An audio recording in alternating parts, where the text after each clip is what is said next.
Caught my wife cheating with a guy using a GPS tracker and phone records. Now they're engaged in. Living the life I had with my ex-friends. Just need to vent, as writing here is more cathartic than talking to a therapist. My ex and I used to live in upscale part of Sokol that has its fair share of wannabe Real Housewives or even Stepford Wives. I generally avoided the type. However, my ex met some women through a charity auction, and she started spending a lot more time with them. I couldn't stand them due to their greed and vanity, but I tried to play the role of dutiful husband and to make her happy. I started integrating myself into the group of husbands. Married to these trollops, I found 2 or 3 of them were guys with whom I had something in common, and we would have fun telling stories about our younger days over a cocktail or a barbecue. We ended up going on a number of trips to Europe, Hawaii, and Mexico with some of these couples. Before COVID, sometimes we would stay local and rent out a block of rooms at a beach hotel for an easy staycation. Once some of the restrictions were lifted during COVID, we immediately booked a block of rooms at this hotel and celebrated our freedom. We had such a great time that we promised each other that we would go back annually and revisit that memory, which we did twice more. 2 years ago, my ex had a midlife crisis and decided to buy a classic car that she'd always wanted growing up. It barely ran, but she joined a car club where the car owners would meet on Saturday mornings for coffee. Then they would drive their cars in a parade to a different location. Since I'm not a car guy and didn't want to spend my weekends talking to mechanics figuring out how to keep an old car running, I told her that it was a hobby that we weren't going to share. I knew it was just going to be a money pit that made no sense to me, especially since our kids were about to head off to college, but I didn't draw a line in the sand as it was her dream car. So I supported the dream. Unfortunately, she went ahead and bought the car, then started plowing thousands of dollars in upgrades and maintenance into the car to keep it running. I saw the bills and paid them, but she told me that she was getting great deals on parts and labor due to referrals from her car club, especially one guy, we will call him Carlos, that she said adopted her into the club. After a few months of car club weekends, I realized that she was arriving home later and later on her Saturdays, while her phone behavior also changed. Up until that point, we had an open phone policy, but one day I tried to take a phone with her phone, but she had changed her password. Her excuse was that another of the wives was having problems with her husband, and my ex was providing confidential advice that my ex didn't want me seeing in case I talked to him. Her behavior also changed with me, where she became irritable with everything I did and would passively aggressively compare me to the other husbands, especially if they were having a better year financially than myself, as their businesses were less impacted by COVID than mine. We had been through down cycles in our relationship before. We had both cheated early in our marriage, but with counseling had worked through it and had forgiven each other 20 years before. But the combination red flags were next level. I decided to start snooping the next Friday night. I planned at a GPS tracker on her car. Next morning after she left for car club, I logged into our family plan and started looking at her phone and text activity. Lo and behold, there was a new phone number that was spiking activity. I paid for a named lookup service and found Carlos' full name and home address. I had some lunch, then watched the GPS on her car drive to Carlos' house, where she spent the afternoon fucking her new boyfriend. I debated about confronting her when she got home, but instead I played sick and moved into a different bedroom, noting I didn't want to infect her with my virus. She shrugged and didn't say a word, which said volumes. I started separating money and went full gray rocker for the last few months, opting to wait for our last child to leave the nest for college. She did come into my room a few times for sex. For some reason, I decided that I was only going to have anal with her thereafter, probably because anal wasn't her favorite, but she would usually orgasm more intensely from the experience, so she never complained. Aftercare was always awkward, as she would usually just get up and head back to her room, probably enjoying the thrill of having come in various orifices from her husband and her boyfriend. Once our last child was settled into his dorm at college and we got back home, I sat her down and told her I knew she had a boyfriend and that I would be filing for divorce. She was in shock and denied it, but I just gave her Carlos' address and the GPS log of time spent at that location, and her face went pale. She stammered and explained that she would park at his house and then they would walk to a coffee shop a mile away for exercise. I told her to stop making excuses and to just own up to it. But instead, she decided to blame me. She turned the tables on me and started telling me that if she did cheat, then she had a good reason to cheat because I wasn't as good as a provider as the other husbands in the group, and that if we divorced, all of the women in the group would force their husbands to ghost me, leaving me friendless. I called her bluff, believing that some of the guys actually had balls and would be there for me. Later that day, I moved out and then filed for divorce the following week. I settled into my new apartment and reached out to a couple of the guys in the group that I was close to. They were initially sympathetic, but as she predicted, within 2 weeks I had been completely shut out of my friend group as the men lived in fear of their wives. She bought me out of the house, and we settled the divorce relatively quickly. We managed to spend a Christmas together with our kids that first year. I stopped following social media of my former friends as they were dead to me and decided to start rebuilding my life from scratch. I started an exercise and diet routine that transformed me back into my college body while I reconnected with old friends and started making new ones. I have dated a few nice ladies and have had some memorable one-night stands, but haven't yet met anyone that I'm going to settle down with anytime soon. We split the kids over the holidays this year, and it went smoothly. My eldest son came home from college over Easter break to visit his girlfriend. He spent Easter with my ex. It isn't a big holiday for me, and the next day he told me that my ex had introduced her new boyfriend to him, and amazingly enough, it was Carlos. I assumed she had been sneaking around with him due to her wanting to maintain appearances of not being a cheating whore, but I guess she decided that a year was enough to make it official. I wasn't surprised by it, but curiosity got the best of me last night because I realized that our annual staycation at the beach was this past week. I logged on to social media last night and found a picture wall from one of the women that hadn't blocked me. Sure enough, the entire group of couples was at the hotel, and my ex and Carlos were featured in the middle with her showing off her new engagement ring in the photos.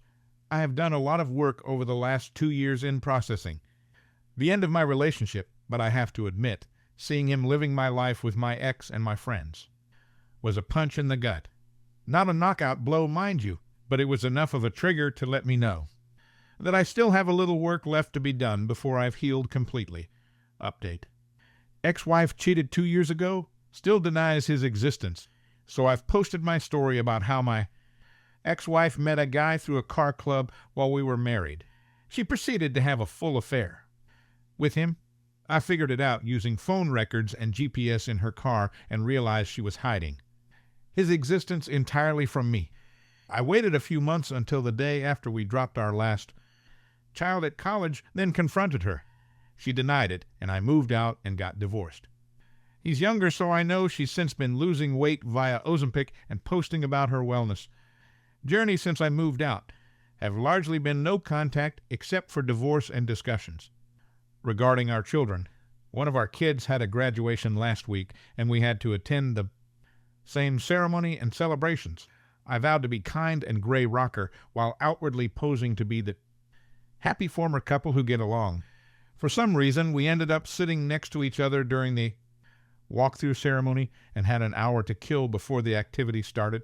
She started asking personal questions about my life, which I largely evaded.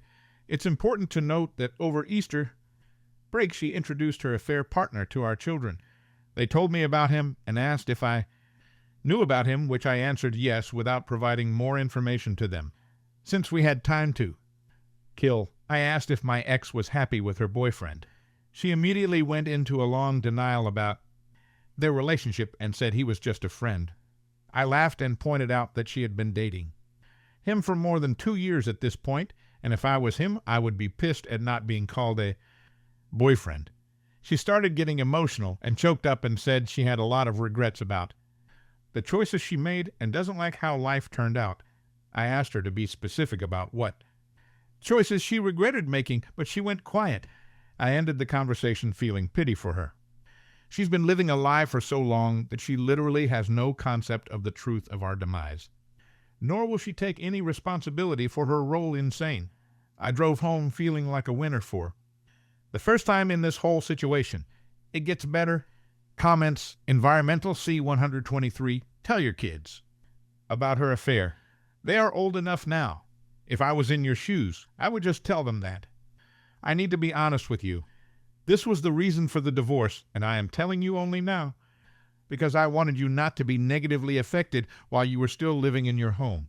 She is still your mother, and I am still your father, but she is no longer the woman I fell in love and got married with. I will always love you, and you will always be my top priority in life, but I have to set the record clear in order to move on with my life. Let them decide how to move things forward. This is good. We're doing some time together on a trip in 3 weeks. Good time to drop that bomb on them. C_manufacturer 1E536. Soon she will actually regret her actions and try to come back. Stay strong and let her deal with her own fucked up life. Wellman 81. A classic case of where the cheater finds out the grass isn't greener on the other side of the fence. Her response to the question about her relationship with the app is, code for the new war off, and he's not what I thought he was. And you know what? Tough shit. She deserves every bit of humiliation and disappointment that comes her way. She threw away a marriage over a stupid fantasy, and now she regrets it because reality set in. Too bad. Do not under any circumstances take her back after their relationship ends up in the toilet. She chose this sleazeball over you. She can deal with it. Now on to the next story. Story 2. Caught my girlfriend cheating with my coworker in our house. So I locked them naked in the basement and had her brother discover them. I had just returned home from one of my 9-6 p.m. to 6 a.m. shifts at the hospital, and my head aches slightly due to the long sleepless night I had. I had worked more because a coworker had called in just in the nick of time to report his unavailability for the night shift, and that left short a pair of hands. I had just one thing on my mind that day, and that was to sleep. All day. The only problem with that plan was that I had promised to go with Nora, my girlfriend, to see how her aunt was doing. Her aunt had been diagnosed with cancer and was receiving treatment at home. Nora went to see her most of the time, and when necessary, they came to the hospital where I worked. I felt that affected Nora's mental health, since that was her favorite aunt, and she was the closest to her aside from her aunt's visiting maid. So, whenever she requested, I let her have some space. She'd tell me she wanted some nights to herself to clear her head, and I would willingly oblige, sometimes 4 nights a week. During those moments, we wouldn't call each other's line, because what's the point of staying away from each other only to spend time on the phone? Although it really wasn't helping our relationship by shutting down communications. I had no other option, since Nora's sleep always seemed disturbed by my arrival at a few minutes past. 6 in the morning, I had taken one of the keys to the back door from its bunch, which lay on the kitchen counter. This was to let me slip into the house and not disturb her sleep. For the record, I live in a housing estate with no fence and all that, just the lawns around the building and the asphalt roads separate one building from another on all 4 sides. I parked in the front driveway, since my garage and basement were about to undergo construction. As I walked to the back of the building, I was urged to notice that a car had driven right into the lawn behind the house. I wondered how anyone on earth could be so insensitive to veer off the tar driveway right into the grass and even up close to the building. First, I inserted the key into the lock and turned, but it wouldn't budge. This only indicated that there was another key in the keyhole on the other side. It was strange we hardly ever used the back door. If there's a key on the other side, it's possible. The door is open. I said to myself to my surprise as I pulled the handle, the door went wide open. Why would Nora want to take the back door for any reason? I heard myself asking. Could there have been a visitor? The only person I knew who might stop by was her brother Drake. He worked with a civil construction firm, and he was the one who I contracted to a supercement. But Drake wouldn't drive up my backyard, let alone get into we house through the back door. I shook it off my mind and silently closed the door so as not to awaken Nora, who definitely would be sleeping by that time. But I was in for another surprise. My muscle memory. I picked a strong, familiar scent in the kitchen. It was the cologne of someone I knew, Frank, my co-worker who had been absent. The scent got stronger as I made my way through to the staircase, and eventually upstairs. But it had to be my mind playing a trick on me. It was practically impossible for Frank to be at my house while we were supposed to be at work together. It was impossible. He was a good guy, and I knew his girlfriend. In fact, he had only been to my house once before, and that was over a year ago. I also was not sure if he was really close enough to Nora to want to stop by my house. And if there was an emergency, I knew who Nora would call. Yes, they had met a few times when Nora brought her aunt to the hospital, but that was normal. I imagined for the first time in my life that Nora could be cheating on me, but I quickly shook off the thoughts. As I made my way to the bedroom door, all I wanted to do was sneak into bed and have a full day off. But as I got closer, I could hear the water running in the bathroom. Nora was bathing. Nothing too strange, but wasn't it too early for that? At least for the Nora I knew. I knew she'd be surprised to see me in the bedroom because I had a tradition of buzzing the front doorbell while she trudged her way downstairs, heavy with sleep to get the door. While a part of me wanted to sink into bed and knock it off, I knew I had to first get my scrubbing clothes into the washing machine.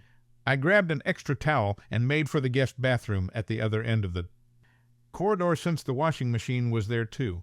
But something besides the washing machine got my attention. It was a pair of boxers which weren't mine. For a moment I freaked out. I never wore the pair of boxers. Never. I tried to calm my head and ignore the glaring facts that were staring at me in the face.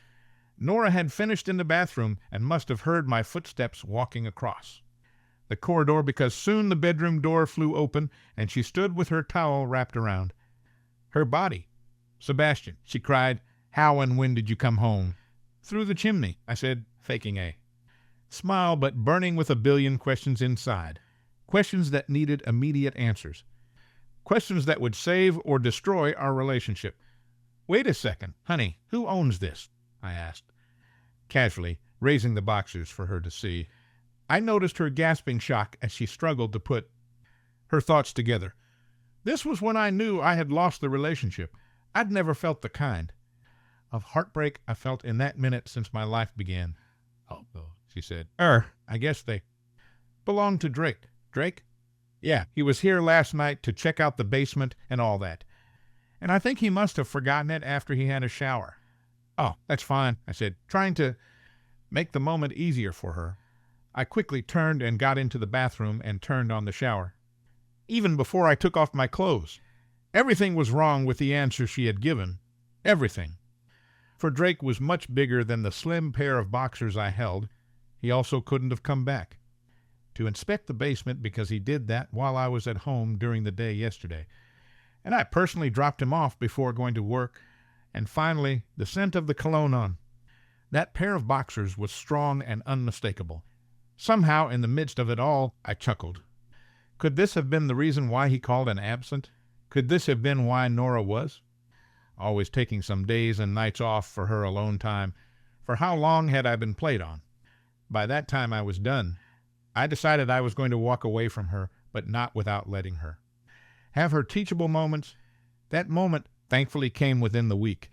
A few days later, I woke up at night with a horrible feeling. My instincts might not always be right, but that night I knew, beyond all doubt, that something was wrong. I couldn't tell what it was.